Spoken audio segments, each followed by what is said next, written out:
tell me, how do you define a branding, brand strategy, and brand storytelling?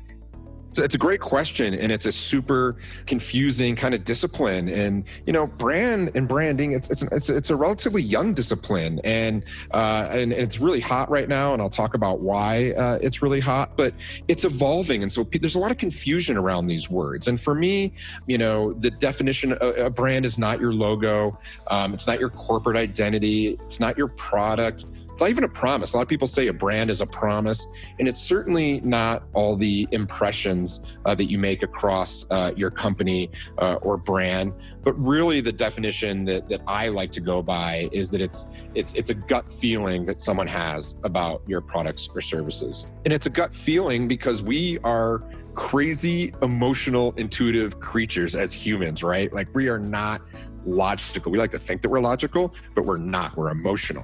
And it becomes a gut feeling because also, as business owners, we have this misconception that we control the brand, and we don't. Our customers control the brand. It's created by the customers. And so it's created and owned by the customers, not the company, not our brand teams, not an agency. Like, that's a crazy concept to me to think about, even when I sit in this every day and I think about, like, what is a brand? The idea that we work on brands, that we don't really control it. We do our best to create a brand. We do our best to influence what a brand is, but we don't actually control or own it in the truest sense. And why brands even exist is because people use brands to simplify buying choices. Like, we're living in this crazy world, and I'll talk about that a little later, where we just have infinite choice. And so we don't know how to categorize all that information.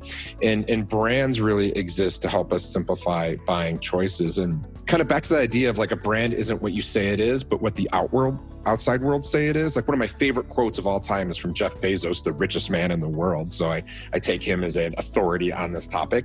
And he's super customer centric. He's all about customers.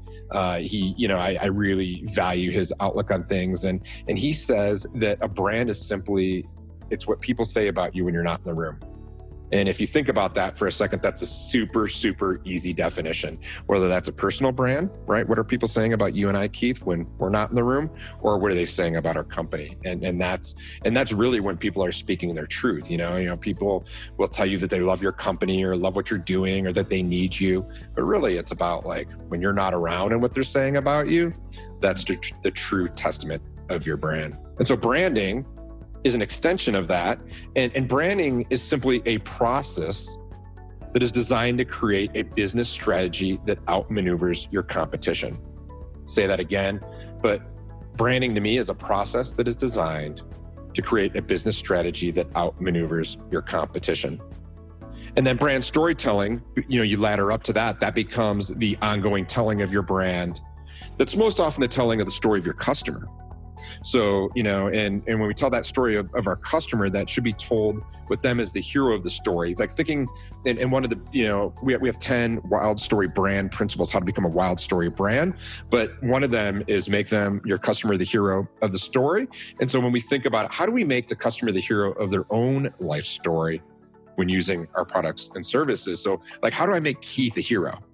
How do I, like, in the story of his own life, when he's out there telling his friends, if you're my target customer, that's what I'm really thinking about. And then brand storytelling just becomes this communication tool and methodology of how do we continue to tell that story over and over again with consistency, but variety. So that's an interesting concept, right? Like, how are we consistent, but have variety, both internally to our employees, so we can build a strong culture? How do we tell that story to our stakeholders and our investors so that they believe in our mission and help us getting to where we want to go to achieve our vision? And then obviously externally to our existing customers and to enroll, right? Because I really believe the purpose of what we're trying to do with all this, with branding, brand storytelling, is not so much to sell people. I mean, at the end of the day, yes, we want people to buy our products. That's what we need them to do.